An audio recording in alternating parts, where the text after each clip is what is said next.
અમદાવાદ ગ્રામ્યમાં હમણાં એક નવો ફ્રોડ ચાલે છે. ફ્રોડ એટલે કેવો છે?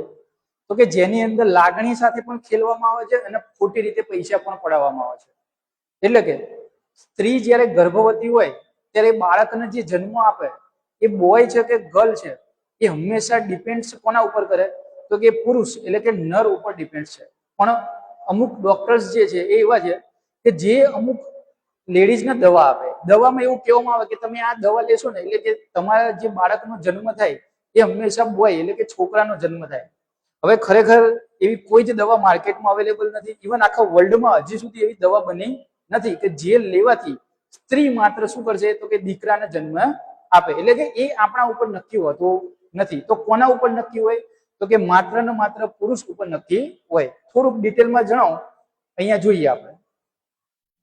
આ મેલ છે. આ મેલની જોડે કયા ક્રોમોઝોમ હોય અથવા તો કયા રંગસૂત્ર હોય? તો એની જોડે XY રંગસૂત્ર હોય. અને આ ફિમેલ છે અથવા તો મહિલા એને કહી શકાય. જેની જોડે કયું હશે? તો XX રંગસૂત્ર છે. હવે જ્યારે એનું મેલ્ટિંગ થાય એટલે જ્યારે એનું પ્રજનનનો સમય થાય એ સમયે જો આમાંથી X ક્રોમોઝોમ આવશે અને અહીંથી Y ક્રોમોઝોમ આવશે. એટલે કે X અને Y ક્રોમોઝોમ અથવા તો X અને Y રંગસૂત્ર થાય તો જે બાળકનો જન્મ થાય એ કેવો હોય? બોય હોય. અને મહિલામાંથી ધારો કે X આવે છે અને પુરુષમાંથી ધારો કે Y X આવે છે. તો બંને XX હશે તો જે બેબી બાળકનો જે જન્મ થાય છે એ કેવી હોય? ગર્લ હોય એટલે કે છોકરી હોય. બરોબર છે?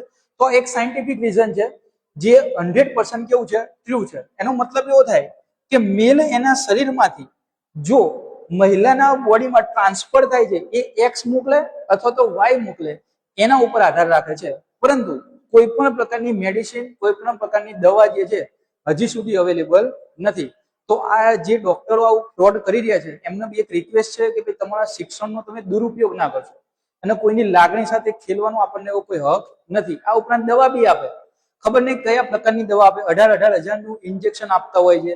અમુક બોટલો ચડાવે છે. એ બધું ટોટલી વન ટાઈપ ઓફ મોટું ફ્રોડ છે જેમાં કોઈ પણ પ્રકારે વ્યક્તિએ ફસાવવું જોઈએ નહીં. અને આપણે આ વસ્તુની ધ્યાન રાખવું જોઈએ. જય હિન્દ, જય ભારત.